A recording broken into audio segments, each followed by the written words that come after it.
welcome to another episode of the Fight Sites MMA podcast, a very special episode. We're joined with Zach Makovsky, a truly great flyweight in the UFC, and now he's joined us to talk about the last flyweight title fight that happened in Norfolk, Virginia, between Joseph Benavidez and Deiveson Figueiredo. Zach, how are you? I'm doing well. Thanks for having me. Our pleasure. And of course, my co-host Danny Martin, who is um, the best analyst out there, I would argue. I don't know about that. We got a former fighter in, so we already got this guy's got a leg up on both of us. It's a handicap. So we got to bring our A game. That's right. So we're gonna start with Well, that is for damn sure. But this one is.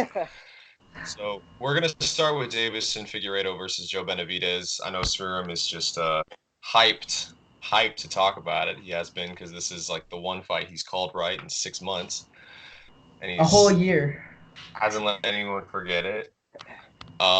Then Zach's gonna land off, and Sriram and I are gonna pick up on Adesanya Romero for UFC. Was it 248 this week? I never keep track of the numbers. 248, okay.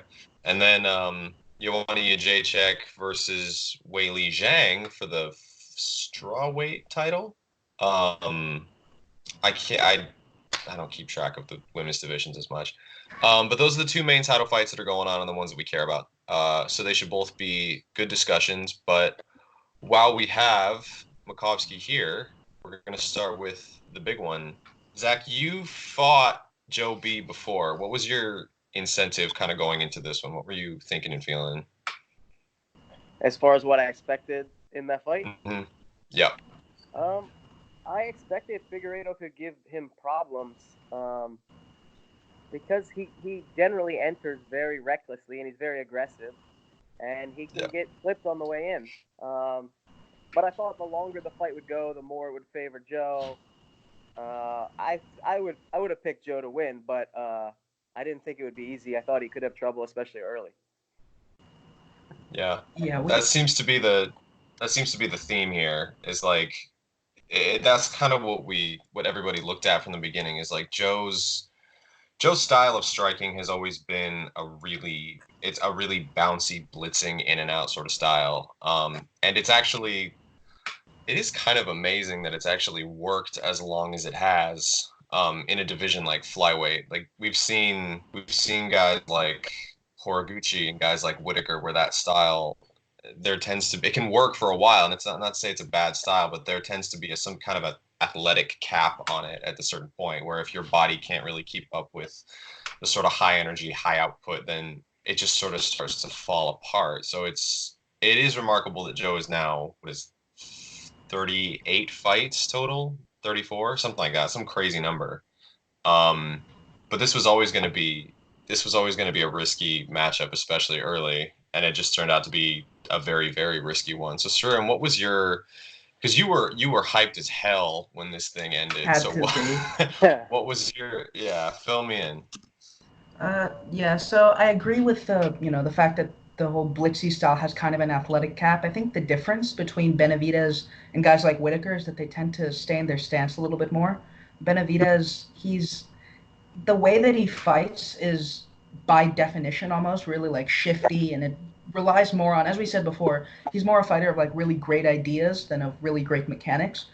And I think Figueiredo came in with a better idea of what he had to do. He had that really fast, sharp counter straight as soon as Joe squared up every single time.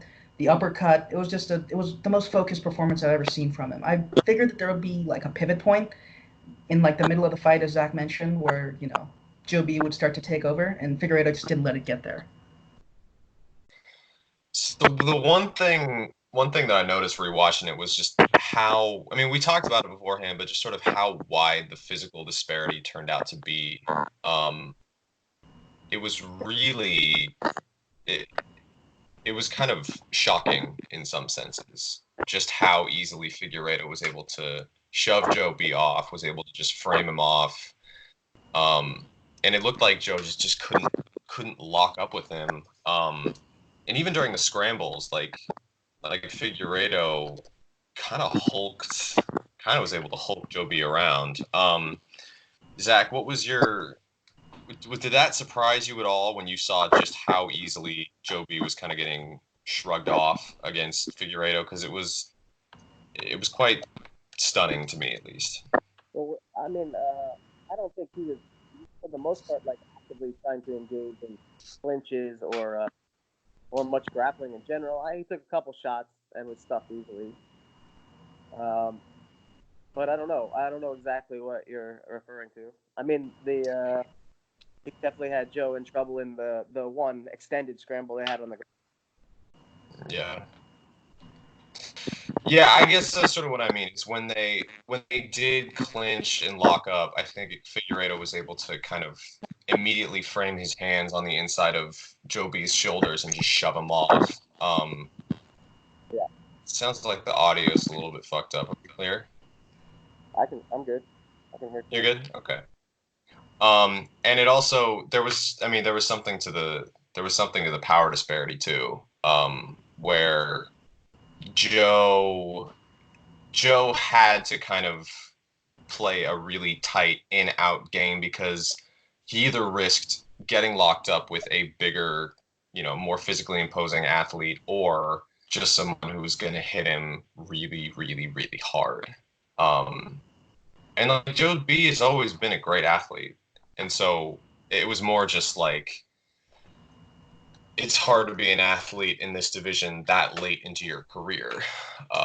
But I was kind of blown away. I was like, the Figueiredo, it almost reminded me a little bit of watching like Romero Rockhold, where the losing fighter literally looked like they were just punching steel against this opponent that for whatever reason like could not be hurt. So that, at least, like as far as just kind of the physical side of things, that jumped out to me quite a bit. Sriram, what'd you think? Yeah, I agree. I think the reason we know about it is because Figueiredo's defense was not particularly good, which is where the Romero Rockhold comparison kind of falls apart. But yeah, overall, it looked like Figueiredo, he dedicated to pushing Joe back at certain points, and when he decided to do that, he just couldn't be stopped. And it's something that you could notice in the Pantoja fight too, where like, when he decided to get into one of those elbow flurries, it'd just be Pantoja could hit him and Deiveson would be like, what? And just not even care. Yeah. Yeah, but I don't want to just play up the physical angle, because it was certainly like Figueiredo did some lovely work against a far, in a lot of ways craftier and often deeper fighter in Benavidez. But what stood out to you as being, to both of you, is something that stood out technically from Figueiredo's performance, because I think this was, as Sriram alluded to, something of a jump. Technically from him. He showed some wrinkles in his game that I haven't seen before, and he played some familiar cards that he's just clearly it's just capable of playing at the highest levels, which is remarkable. You want to go or you want me to go? You can go. I would say what I saw generally was Figueiredo kind of looking to counter Joe as Joe shifts and tries to throw his combinations. And I think, like, physically, when they did get close and Figueiredo was able to frame and push him off, it's because Joe B was trying to continue to throw punches. Yeah. Figueiredo was kind of throwing his, like, one counter strike and then pushing off and resetting. Because I think that's how Joe B is very effective, because, like that's how, when I was going to fight him, I feel like he's coming in and he's going to be open for a counter shot, like, every time he enters. But if you don't hurt him with that shot, he's gonna throw 4 or 5 more, and then you're ended up throwing 4 less shots than he did, and then you kind of bounce out and reset. And that, like, Right. As the fight progresses, if you don't hurt him, that adds up.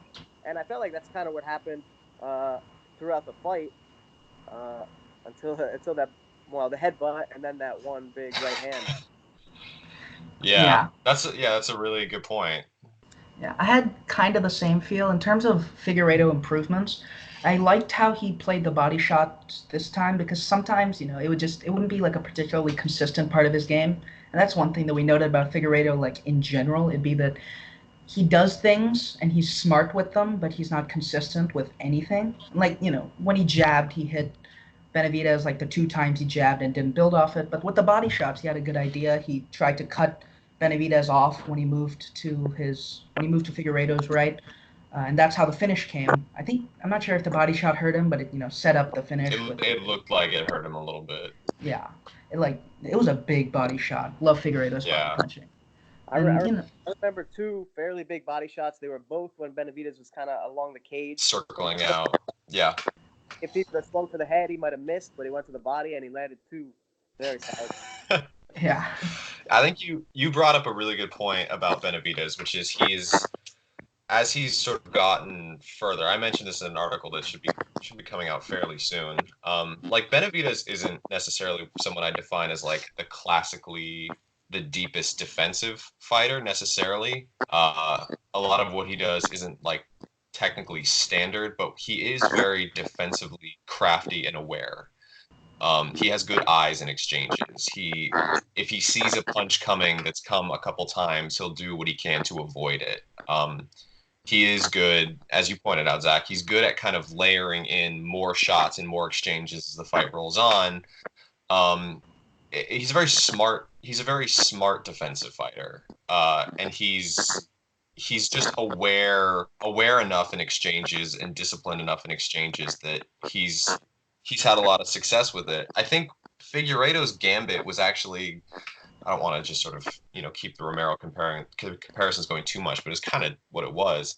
I think Figueiredo smartly recognized that he wasn't going to be able to really put a stamp on those longer, more extended exchanges. And so he decided, I have to limit that output as much as I can. And then when it comes time to actually hit my marks, I have to make sure that they really connect and make a difference. Which is why I think in other fights, I think we've seen a little bit more counterpunching and combination from Fig. This time it did look like he was sniping specifically with his lead hand. It was a very dexterous use of his right hand, like more I've seen in the past. He used the straight right, used it as kind of like a hurting shot with the body. He looked for the uppercut. He did immediately turn them into frames, but it just showed a really sort of keen awareness in Figueiredo of who he was fighting. And that's great. Like that's a great quality that should serve him at the highest levels. Because I think he is kind of a deceptively smart fighter in his own right. So how did you guys score the first round? Or yeah, let's just say the first round. I think I gave it to Fig. What'd you think? You did? I think I gave it to Fig, but I'm not sure. It might have just been on the strength of that last little salvo where he hit him to the body and just straight up shoved him to the floor. But I think Joe was actually kind of getting warmed up late in the fight. He was able to at least one time before the finish, he was able to get off one of those big classic counter combos, and Fig didn't really bother to have an answer. If he could figure out one, he just didn't really care. But yeah, Joe, the pivot point was coming, and Fig just didn't let it happen. I think I gave the first round to Benavidez, although I don't think it was I don't think you couldn't give it the other way. But I felt like he was just kind of doing what he set out to. He's going to set a high pace, throw a higher volume. You're going to land your strike, but he's going to land a couple in there. They're not super mechanically sound. Some of them look slappy, and he's a little off balance when he does it. But it just adds up over time, and this is how he fights for the most part. And I think he was. Not that that's the style that I like personally, but I thought it was probably a bit more effective outside of the one near armbar, which was also a great scramble from both guys. Yeah, it kind of reminds me of something that our friend Ryan pointed out about Benavidez, is that he is a very good striker. But he's generally a great striker in terms of his ideas. There are his sort of, like you said, mechanically and even sometimes tactically, Benavidez can be a bit on the strange side, where he will kind of throw just a tapping leg kick or sort of a slapping left hook. It may not be. He's not chambering his jab necessarily the way that you would think a formalist striker would. And that I think that Figueiredo looked at that and was like, this pace and this volume is not how I'm gonna win this fight. So there's no point in me trying to put a stamp on these exchanges if they, keep running and they keep getting extended. He's like, I have to pick my shots and pick my moments carefully, because I know that they just won't be able to people just can't take that many clean shots from Figueiredo. But like we have seen some of Benavidez's striking fall down a little bit in recent years. I think that he got hit on entry by Sergio Pettis and got hurt pretty badly by it. I think Henry Cejudo, especially early in that fight, I think Henry Cejudo also hurt him with like a left hook on the exit. So when you're playing like that kind of darting, zipping in and out game, it is a thin margin, no matter how you slice it. Yeah, I think it's one thing about being a fighter of ideas is that Benavidez needs a good deal of information, and until he gets that information, it's going to be the mechanical issues that matter. Like against Sergio Pettis, I love Sergio. For a flyweight especially, he's great, but he's certainly not a puncher. Even for flyweight, he's not a puncher. And he hurt Benavidez super early, and I think part of that could have just been the ring rust. And, he was out for 2 years before that. The Cejudo fight was the one before that, so that was a while ago. And, but it was that until Benavidez gets the ideas he needs, it's going to be risky for him to play the game that he does. And that's why Cejudo hurt him too. Cejudo came out and just, stormed the gates, headbutted him hard, knocked him down. Sound familiar? So, I think that's the thing with Benavidez, is that if you let him stick around long enough, he's going to outsmart you. And even with Sergio, he eventually outsmarted him. It's just that the pivot point came a tiny bit too late. Yeah. I remember Benavidez made a remark after the Cejudo fight. He's like, I win my fights on cardio. He's like, at the end of every 3-round fight, I always feel like I can go 2 more. And, it is something of a shame that someone like Benavidez has only had so many opportunities to fight 5 rounds. It is also kind of darkly ironic and sad that the opportunity he gets is against the one guy whose entire gambit is built on preventing that 5-round plan. This guy who's just gonna go out there and crack him from the jump. So it was remarkable. Like, it was I was immensely impressed with Figueiredo. Zach, did you have any kind of parting thoughts on this? Like, as someone who's you've been in there with Benavidez, was there anything notable that you saw differently this time around from him? I don't think so. I think it was the typical Benavidez. Although I think at least the way I'm perceiving we're talking about it, I think Figueiredo fought well, but I think the general trend of the fight was heading towards a Benavidez decision, unless he got hurt very badly. Yeah. So I mean, I don't know. Like I said, I thought he was trying to pick his counters. Figueiredo was trying to pick his counters as Benavidez comes in, limit the extended exchanges after, but I think that's what Joe means when he says I win fights on cardio, is that he's just going to keep pushing and throwing more than you are going to, and then eventually adds up, and if you're not hurting him or doing something more dramatic, then you're going to end up falling behind, and that's the Benavidez model that at least that's what I see. Yeah, I agree. Moving forward, I think Figueiredo's next fight is either going to be, I think I've heard it was a Benavidez rematch, but I think the more interesting one might be a Formiga rematch. So how do you guys think that goes? Because I think Formiga still might be a uniquely annoying fight for Figueiredo. Yeah, I mean, the thing with the first fight was that it was pretty comprehensive. I think that was kind of the point where Figueiredo realized that his fairly unstructured game needed a little bit more craft behind it if he was going to play it at the highest levels. Formiga did a beautiful job of intercepting the clinch on entries. Figueiredo is probably still a better, actually not probably, he's definitely a better athlete than Formiga, but Formiga is also, I would say, more disciplined in tie-ups and in extended clinch exchanges than Benavidez. He did a good job of fighting for bicep control. He did a good job of kind of turning Figueiredo off the collar ties, and then he would kind of chain takedowns within them. His top position actually got some play, and it was just kind of a neutralizing performance from Formiga. It was a very like consummate way to diffuse the wrecking ball in Figueiredo.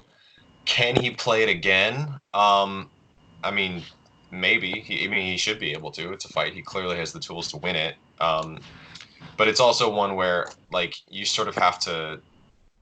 Figueiredo is so hard to pick, right? He's such a hard fighter to bank on because you're relying on his gambit as opposed to like specifically his skill set, and that's a challenge. So Zach, what do you think?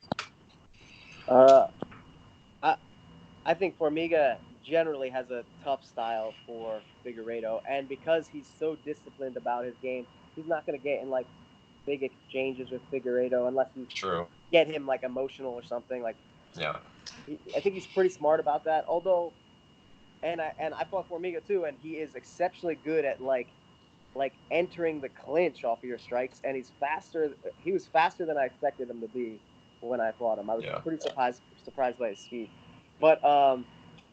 But another thing about Formiga is I don't think I think he fades in 3-round fights, and if it's a 5-round fight, Figueiredo might have the same issue, so it might not be the same kind of thing. But I'd be interested to see. I think in a rematch, Figueiredo would make some adjustments and give him more trouble.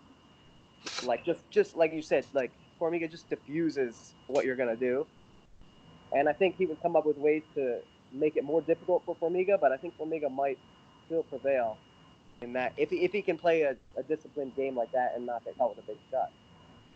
Yeah.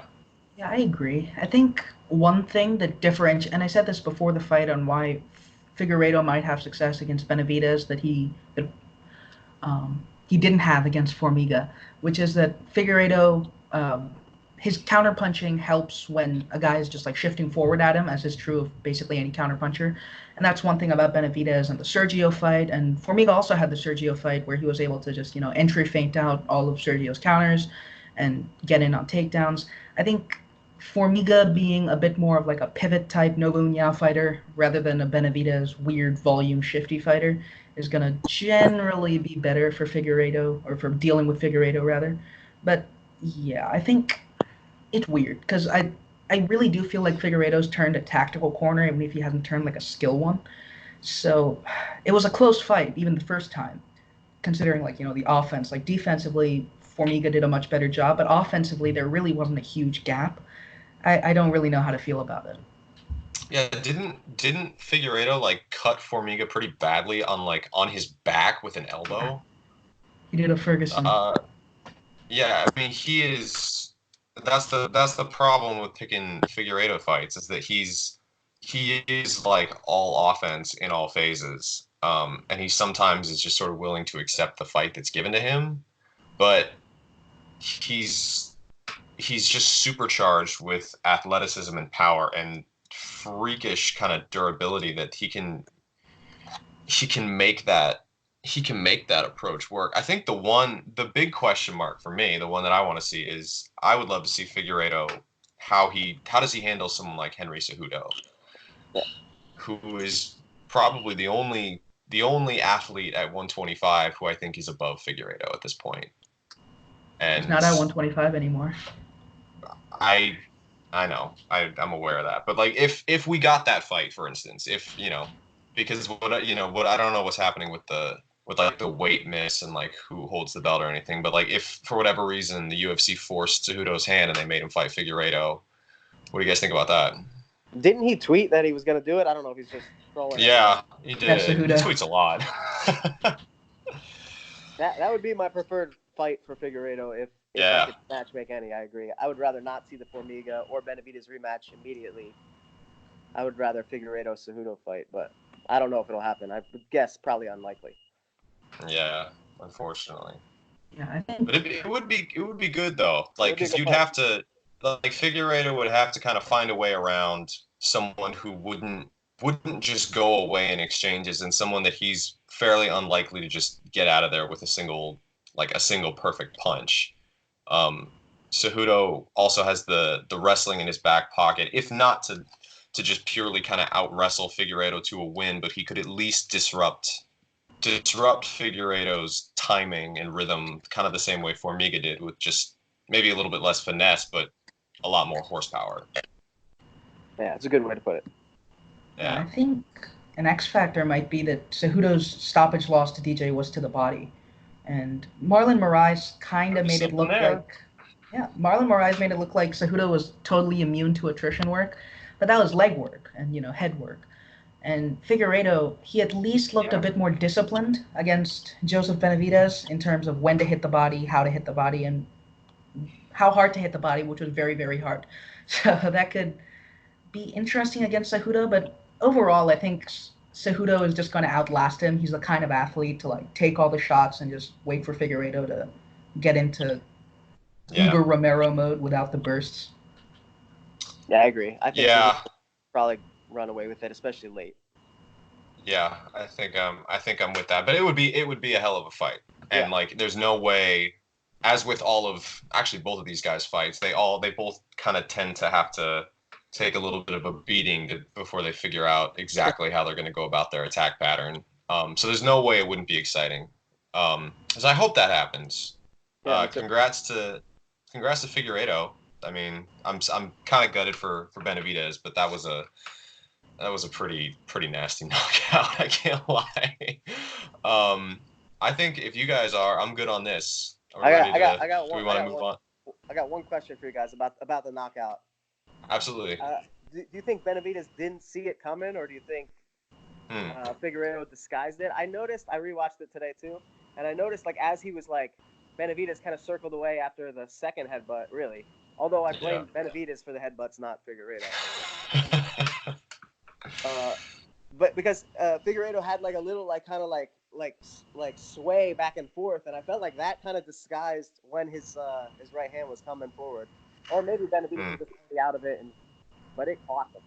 Yeah, he did like a little waddle. It was actually kind of weird, but I think the body shots might have hit it because every time Benavidez was circling away, Figueiredo would like sling a massive one to the body, and Joe probably thought that was coming a second time rather than just blasting him down the pipe.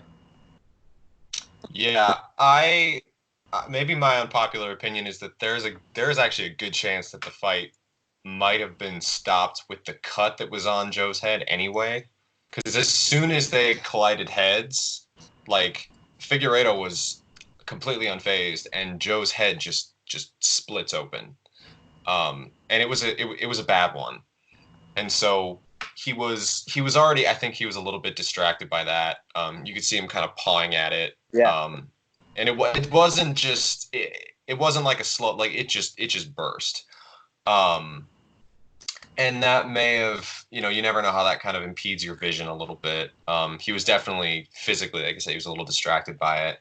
Yeah. But Figueiredo is a very indecipherable opponent. Like he is a hard fighter to read. Is something I've noticed, which I think one of the reasons that fighters struggle fighting him so much is because he's just like, he'll fight with such a long guard with his hand like glued to his chest. He doesn't keep like a tight forearm guard. He doesn't keep his hands high. He's not even like, it's almost like the guard that Adesanya keeps, except he's even less predictable in that sense, because I think he just kind of looks for openings and finds them. So I think it was, if I had to guess, I think Joseph was already a little bit, I think he was a little bit distracted. I think he was probably, I agree, he was probably a little bit hurt. And the cut probably just didn't help anything. So by the time it came, I don't know how much he saw it. So I think that wobble helped him. He had this little his shoulders were moving back and forth, and just when he got used to that little rhythm of how he was moving, and then he just shot his right hand. it's like, okay, I think I get this. I know what's coming, and then it connected, right? So I think we're good on this. If you guys are. Yep. I got to get out of here pretty soon. Maybe like 5-10 minutes. Okay, well, real quick, before you leave, what is your initial read on Israel Adesanya versus Yoel Romero? Because that's what we're gonna cover next. So, what do you got? I don't really see how Yoel causes him a ton of problems. I mean, I think Izzy's too smart to get hit with like just one big single shot, unless it's like something weird like a spinning back fist or something. I think he just picks him apart. Even if Yoel like ragdolls him to the ground, I don't think he's gonna control him there. I think it's a fairly one-sided fight for Izzy. I think so. He's Yeah. been awarded the title of Danny's best friend. Oh man, I love it. Yeah, I think I don't. I always hesitate with Romero because, like, similar to Figueiredo, Romero has shown enough finesse and enough, like, just enough. There's been enough points in his career where he's surprised even the best of fighters in fights that you may not even expect him to. Like, even at points when you think he's exhausted and there's nothing left in the tank, he always either, whether it's the athleticism or, his brain or somewhere between the two, but I think he's someone who's always sort of trying to compute and execute, which is also a gambit. The thing with Adesanya is that Adesanya is, if you give Adesanya an opponent who's basically playing a game of, I'm going to gather all the information I can, and then I'm going to find the one point where I can, and I'm going to, hit it as hard as I can to just blow your game up. Like, Adesanya's style is sort of built for that. Like, yep. that is sort of what he thrives on. If you watch his fights with, like, even some of his kickboxing fights with, like, Jason Wilness, Wilness had a difficult time tracking Adesanya down, and so he was mostly trying to march him down with sort of his high guard in a similar Dutch style and sort of counter kick him. But Adesanya had a field day at range, just picking apart the high guard, finding entries past it. Like, he would kick off his punches. He just kind of feinted the pants off of Wilness, and you could see how frustrated Wilness was becoming, just whether it was a physical, like a physical sort of tap on the gloves, whether it was a frame, whether it was a hand trap, whether it was just a shoulder or hand feint. Like, Adesanya, if you're basically telling your opponent that you give me all the information and then I'll find like that one point, Adesanya can give you misinformation as much as he wants. It's when guys sort of ignore that and just go through him, I think that tends to be a little bit more of a risk. Yeah, I agree. I think a follow-up question, because we've seen a lot of different looks from Yoel Romero over the years. So, Zach, if you were to pick a historical version of Yoel Romero who would have the greatest chance of beating Adesanya, which one would it be? None of them. Awesome. I don't know. I don't know. I don't see any of them really being able to deal with Adesanya's skill. Yeah, so this really does kind of feel like a one-sided. It's not impossible, but his volume's so low. He has to rely on one big shot. I don't think he does a very good job of setting up his shots. He's just kind of like explodes in and hurts you when he needs. And it's usually after he's been kind of walking away and losing the fight for a few rounds, which is probably the most impressive part, that he does this stuff in the third round. But I don't know. Really, yeah. Him and Figueiredo really are blood brothers. Because they share similar, like, fight DNA in that sense. It really looks like they don't care much about rounds in the grand scheme of things. But do you need to run? Do you take off? I got training at 6, so I gotta get my stuff together and get out of here within a few minutes. Okay. Well, it is worth saying thank you very much for coming on our podcast. We appreciate you talking with us and chatting with us about this stuff. It's always nice to have another kind of insight, especially someone who's had experience against, the highest levels of the competition. So thanks for joining us. My pleasure. And if we have more, hopefully, if the UFC doesn't just axe the division, we would love to have you on again. If there's like further flyweight fights coming up, because this was a really unique perspective. We'd love to have you on again anyway, but hopefully they don't cut Joe Benavidez. Yeah. Yeah, I hope flyweight survives. Truly. Figueiredo. Yeah, hopefully. Yeah. No, I appreciate it. I'm happy to come on anytime to discuss whatever. We'll take you up on that. Thank you, Zach. All right. Thank you. My pleasure. Yeah. All right. So, kind of going back to what we just mentioned, Sriram, what is your historical pick for the version of Romero that beats Adesanya, or at least gives him the most trouble? Because there might be a few here. Yeah, I'm not 100% sure he beats him, but rewatching the Rockhold fight, I don't think it's most of the Rockhold fight, because most of the Rockhold fight was not encouraging in terms of, it was encouraging for Rockhold and like the vast majority of opponents, but not specifically for Adesanya.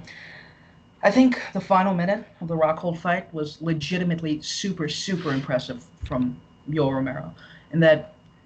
So the context of it was Rockhold was trying to control the fight with like his kind of shitty not jab through the first 10 minutes. And then Yoel just turned the tables 100% in like the last minute. He out-jabbed Rockhold. He gave him a jabbing lesson in the last minute where Rockhold couldn't do much in the previous 10.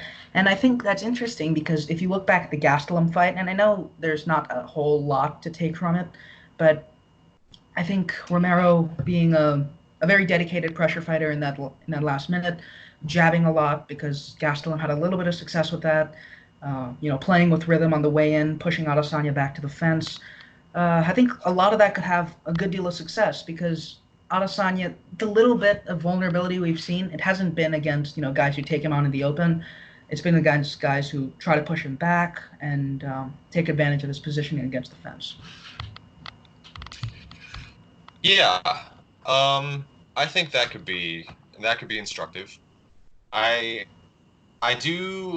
have a little bit of like a pet theory, and it might not happen, but it's one worth saying. And it's a little bit twofold. So one, if you noticed against Brad Tavares and Robert Whittaker the first time around, Romero made a conscious effort to try to take both men down. He's like, oh, cool, like this Australian kickboxer, I'm going to wrestle him. And then Whittaker was like, no, you're not. You're not going to do that. Yeah, I'm insanely good at wrestling, so fuck off. And then in the rematch with Whittaker, he didn't really try to wrestle at all. And then against Rockhold, he didn't wrestle. In the rematch against Whittaker, he didn't wrestle. Against Costa, he barely wrestled. So it could be one of two things. One, I wonder if Romero sees the same thing in Whittaker that he saw in Tavares and what he didn't end up seeing in Whittaker, which is Australian kickboxer. I'm going to take him down.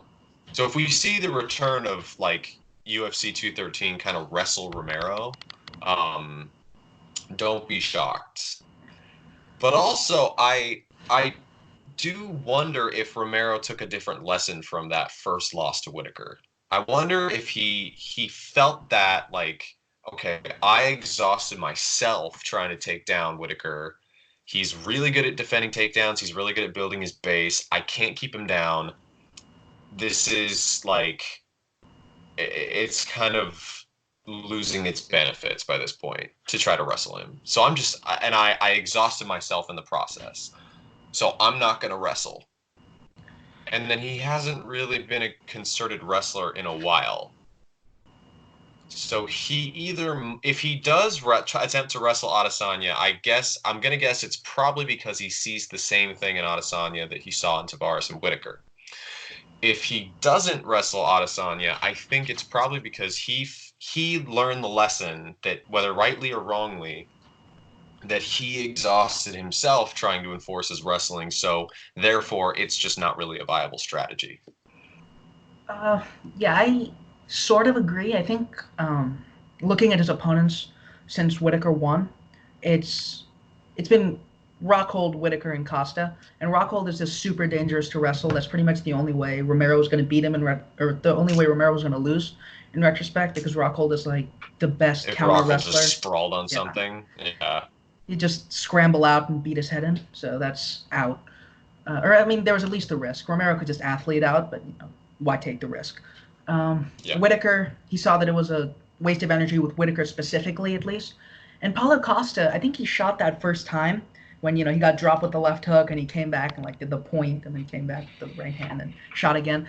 Costa looked like a crazy, crazy athlete. I think it might be. I mean, obviously he's a crazy athlete, but even in terms of like hips, he looked absolutely absurd. So I think even if Romero had the plan to wrestle at that point, and he might have, even if he did, it would have been, he adjusted and saw that he couldn't really do much against Costa. And Romero's top yeah, control has never really been it. I think best case, even if he comes out trying to wrestle Israel, it's going to be like, draw Israel forward, take him down, maybe hold him for a little bit.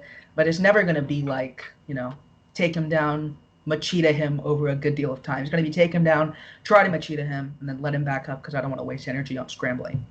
yeah. It might just be to kind of punctuate rounds. I don't know.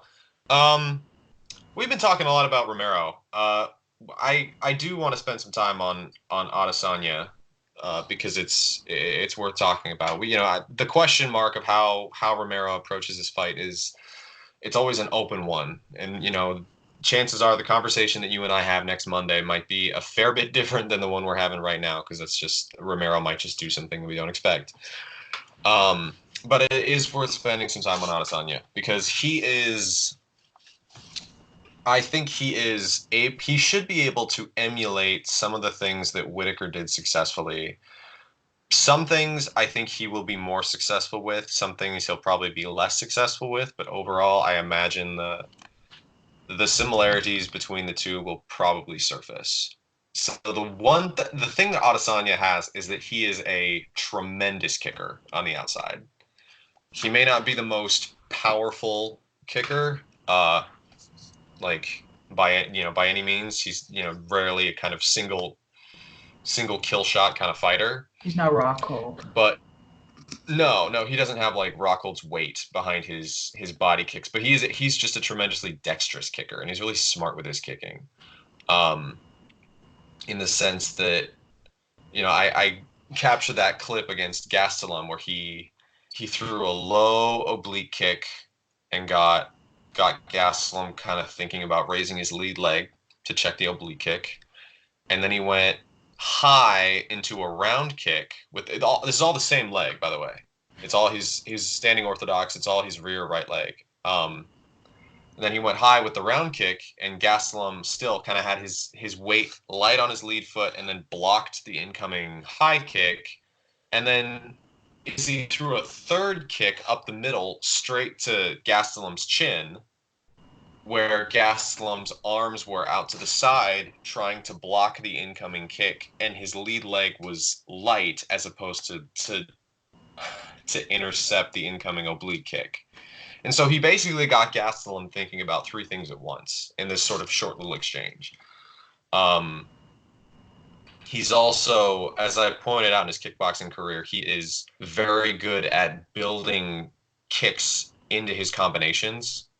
If you saw, if you watched the Wilness fight, he does some lovely work with, again, his sort of rear right leg round kick to the head, and then he punched off the same side immediately behind it, similar to what Cejudo did to Dillashaw. And because what it did is it opens up the guard, and then it kind of transfers your weight straight into the punch as you retract your leg, and then that straight shot just hits Wilness down the middle. I think some of that stuff might play against Romero because Romero is willing to use, he's shown an ability to use specific kinds of guards. He's used the kind of Archie Moore lock. He has used a more kind of high just catching guard in the Whittaker rematch. So I like Adesanya on the outside in this one. I think that is also probably more willing to hit the body than Whittaker was in their rematch.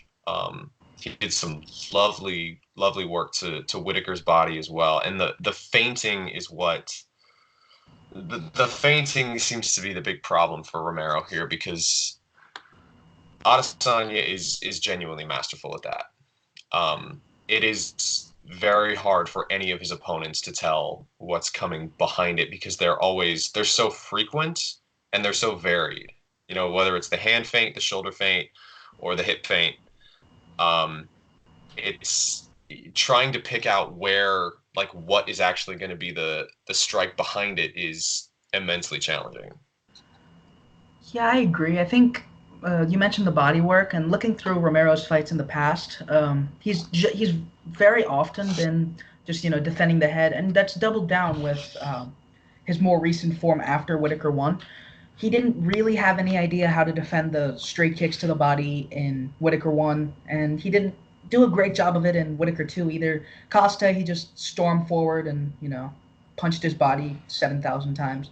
And that worked. Costa did a good job of that, really good job of that. Yeah, and I think Adesanya is going to have to take obviously a different approach because he's not the guy in exchanges that Costa is, and he's fairly durable, but he's probably not as freakishly, inhumanly, comically durable as Paulo Costa proved to be. But I think it's a good place to start for Israel Adesanya to kick on the outside to the body specifically, to punch the body like pot shot from the outside. I think the feints is an interesting point because Romero's more static kind of evolution. It's weird to say that, but he's grown by becoming less of a consistent forward mover and more of like a burst forward mover. But his more static current version is going to be a bit more prone to feints. Because if you watch the Machida fight, Machida obviously isn't the feinter or the boxer or the kicker that Adesanya is. But Romero kind of just walked through his feints when he wanted to, drew out attacks and punished him for it. And I think that won't necessarily go well against Israel Adesanya, but it's a tactical place to start.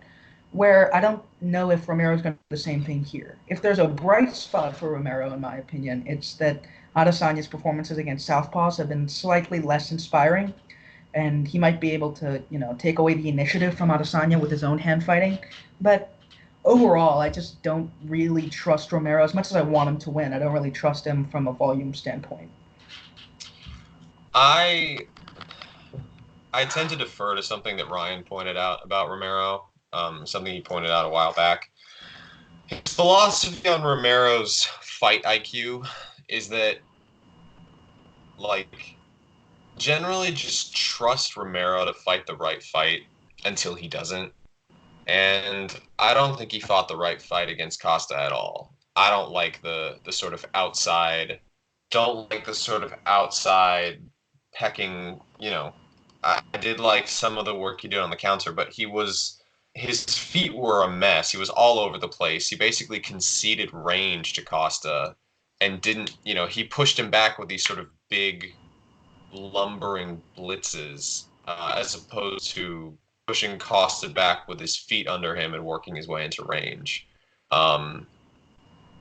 Adesanya is hard to blitz at because he's very good at angling off in the middle of exiting, taking one step laterally at an angle to break the line of attack. He frustrated the hell out of Whittaker right from the beginning because Whittaker would try to blitz in and Adesanya would just take a short step back and lean over his rear hip and then he would be out.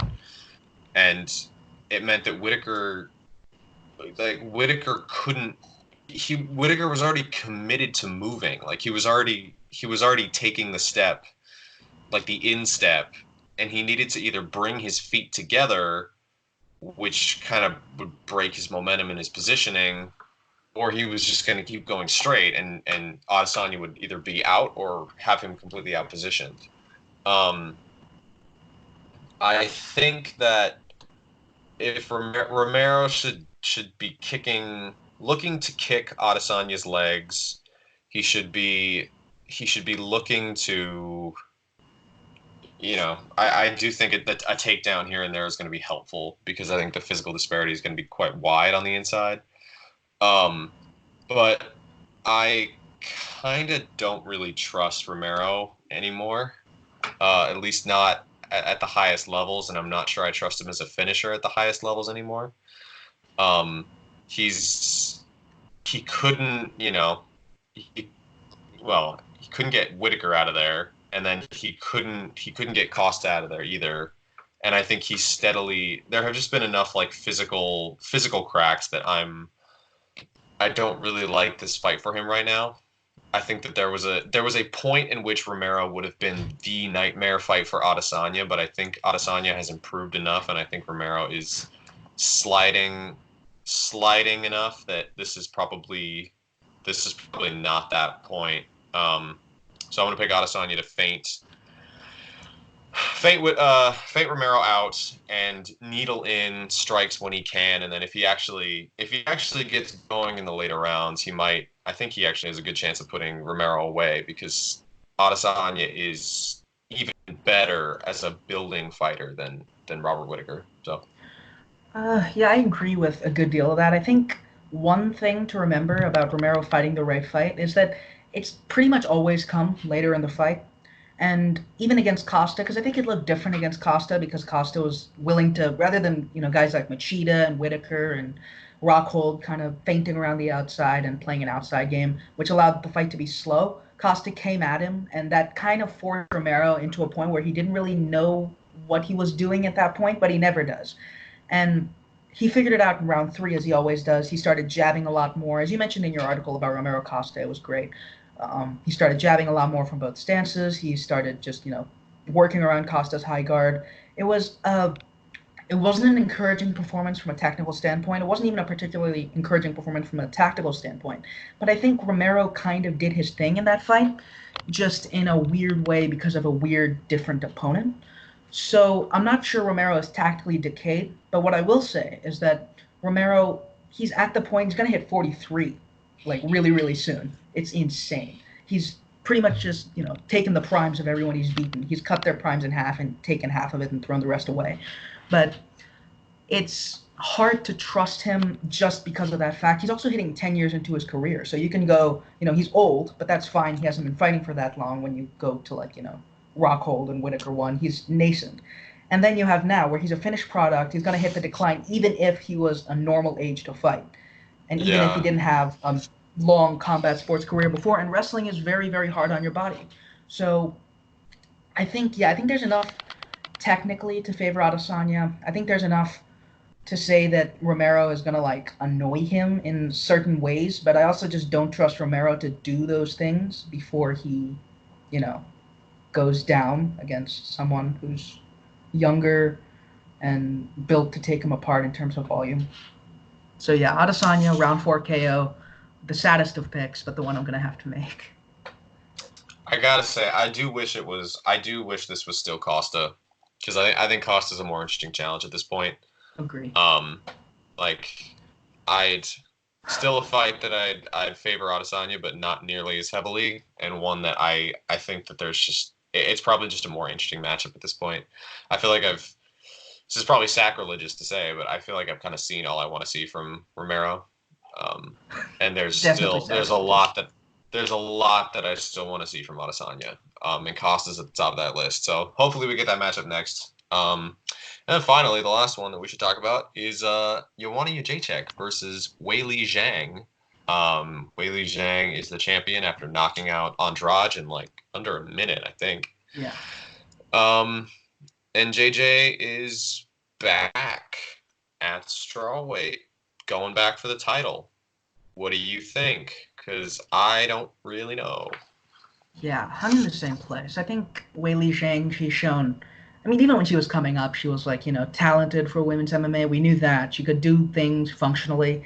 But past that, I'm still not really sure what she is, if that makes sense. Because, I mean, Jessica Andrade, if you can punch, it's going to be Jessica Andrade is in serious, serious trouble. So what we saw from Andrade was A, Weili Zhang is a good athlete, B, she's willing to punch and be in exchanges, and C, she's okay in the clinch enough that she can take out a tremendously hurt Andrade. So I think there's a firepower difference here just from that, because Joanna is not, a firepower fighter. She's a volume fighter. And Joanna is going to struggle with the firepower, but I also kind of have to default to the fighter I've seen tested more over 5 rounds in championship fights, and just in more exchanges against better fighters. Because Andrade and Tisha Torres are their mutual opponents, both kind of styled on them in similarly impressive ways. But then you have JJ against people like Prime Gadelia, which was genuinely impressive.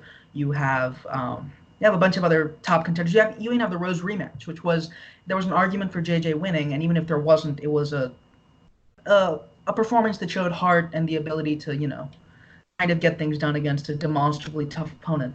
I kind of have to default to JJ here, but I wouldn't be surprised either way at all because I have no read on Weili whatsoever. We're going to learn a lot from her here. Yeah. I think despite Weili Zhang being the champ, that for most people, I think JJ is still kind of the A side of this matchup. But similar to Romero, I am kind of wondering if the window has closed on her. Like this does feel like the kind of fight where enough time has passed from her peak, and Weili Zhang has a lot of momentum and is a bigger, tougher fighter than Joanna is. That alone could just be a difficult physical barrier for someone who has shown difficulty making this cut, and someone who has been, she was champion of this division for a very long time and then got crushed by Rose and then had a difficult fight again with Rose and then took a beating against Shevchenko. I'm kind of in the same boat. I think that Zhang is a better outside kicker, which I think is going to be should come into play here. She's at least someone she's more dexterous with her lead leg. She kind of uses it to counter step-ins, plays it off into her left hook, which is decent. Zhang can sit down on punches, and she can sit down on punches in exchange. I mean, even against Tisha Torres, there was like one combination where she just like sat down on a 3-punch combination.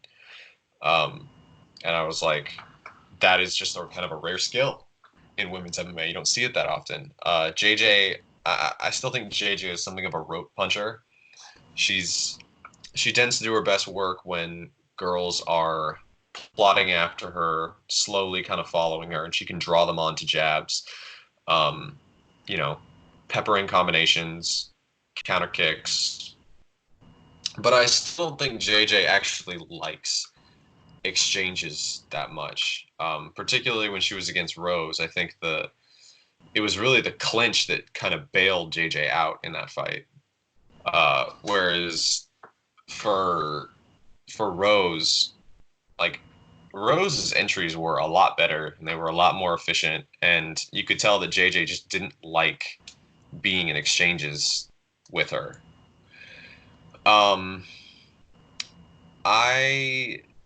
I didn't really like JJ's clinch against Watterson. And I talked to our friend Julian from the fight site, made a big JJ Zhang video, so go watch that. But I actually talked with Julian about this, and he's like, it almost looked like JJ felt like she was so much bigger, she was so much stronger than Watterson that she could just style on her in the clinch and not really worry about hand placement. She held double unders too much. Watterson occasionally had bicep control.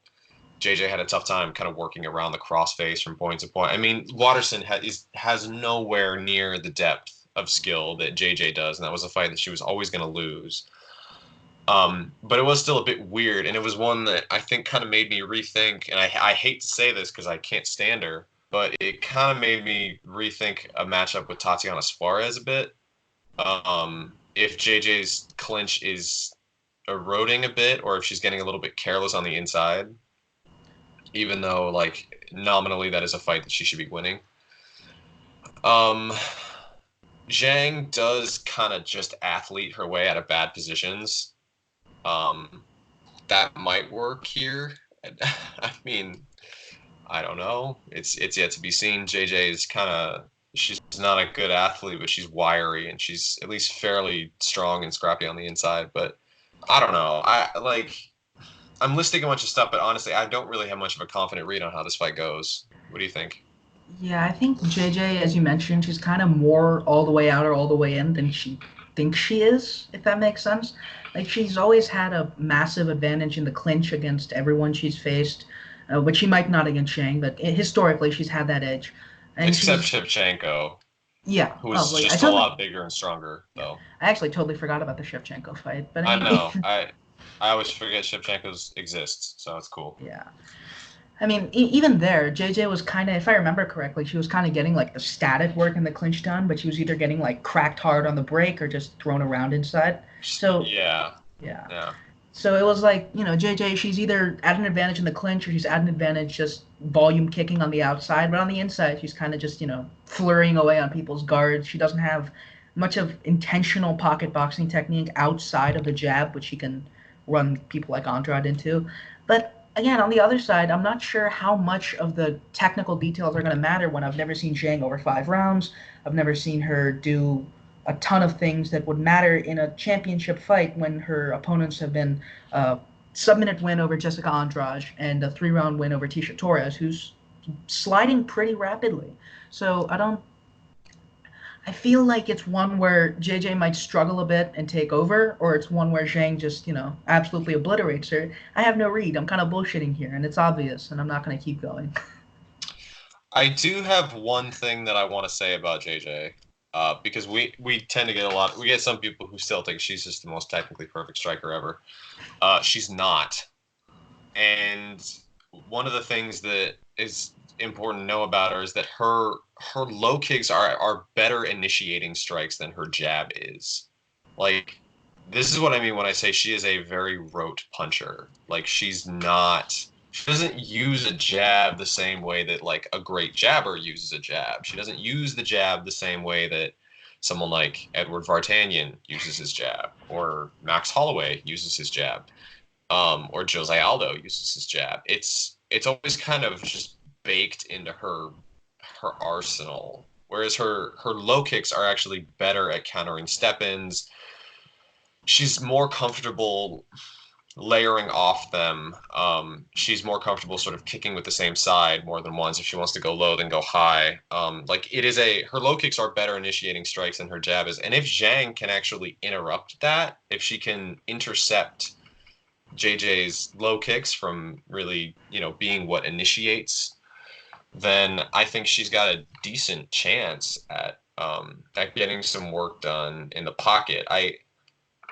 It's notable how much Rose was able to limit JJ's kicking just by moving laterally, and just having good eyes in exchanges. Like, she just, Rose is, I'm not going to never call Rose like a great pocket fighter, but she is comfortable in exchanges, particularly against JJ. She did a good job of keeping her eyes on her. She did a good job of kind of understanding what strikes JJ was going to use to sort of punctuate exchanges, whether it was like a high kick and she would keep her arms up, she would keep her eyes on JJ. She would always kind of try to duck and slip as best she could. I think Zhang does kind of tend to keep her head bolt upright, but she is, like I said, she is willing to just sit down and exchange with girls. She doesn't really get intimidated as much. She doesn't get scared off. And I think if you can crack JJ in the pocket, I think you can scare her off at this point. I don't really trust her physical durability as much. So I don't know. And this may be just more of a philosophical pick of like, I'm not really sure how much I'm supposed to trust JJ, and Zhang has shown flashes of a fighter that might be able to give her issue. So I'm gonna pick Zhang. I'm gonna pick Zhang by stoppage. I don't really think her cardio would hold up in a 5-round fight, but I like enough about Zhang, and I've seen enough from JJ that made me think that, just give me a little bit of pause. So yeah, I think the Joby Figueiredo has kind of made you switch back to not picking the older guy. That's right. That's kind of it, isn't it? Right? That's usually, I even said on the podcast, I was like, that's usually the kind of pick that I make. But not this time, apparently. Yeah, that kind of, I was reminded why I make the picks that I do. So give me the younger, more reliable champs in both fights. So Yeah, I think I'm good. yeah. Same. I don't think there's much to say about that last one. Thanks for joining us. To Zach too, if he's watching this far. And yeah, we'll see you next time.